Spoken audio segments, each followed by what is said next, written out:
1972 সালের 30শে জানুয়ারি স্বাধীনতার মাত্র 1.5 মাস পর বড় ভাই শহীদুল্লাহ কায়সারকে খুঁজতে মিরপুরে যান কথাসাহিত্যিক, সাংবাদিক ও চলচ্চিত্রকার জহির রায়হান।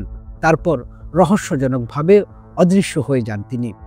প্রশ্ন জাগে, এমন একজন মানুষ, মুক্তিযুদ্ধের সময় স্টপ জেনোসাইডের মতো প্রামাণ্যচিত্র নির্মাতা, ভাষা আন্দোলন আর স্বাধীনতার সংগ্রামে সামনে সারির যোদ্ধা, তিনি হঠাৎ নিখোঁজ হলেন কিভাবে?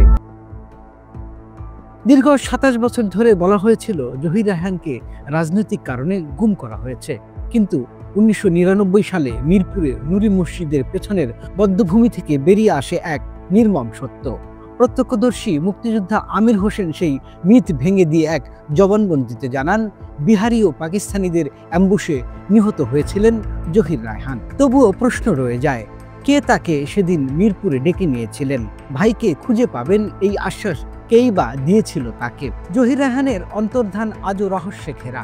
যে মানুষটা সিনেমা আর সাহিত্যে আলো ছড়িয়েছেন হাজার বছর ধরে, আরেক ফাল্গুন কিংবা কালজয়ী জীবন থেকে নেয়া দিয়ে তার জীবনের শেষ অধ্যায় এখনো অজানা, উত্তরহীন। আজ 19 আগস্ট তার জন্মদিনে প্রশ্নটা আবারও ফিরে আসে, জহির রায়হানের অন্তর্ধানের পূর্ণ সত্য কি আমরা কোনোদিন জানতে পারবো না?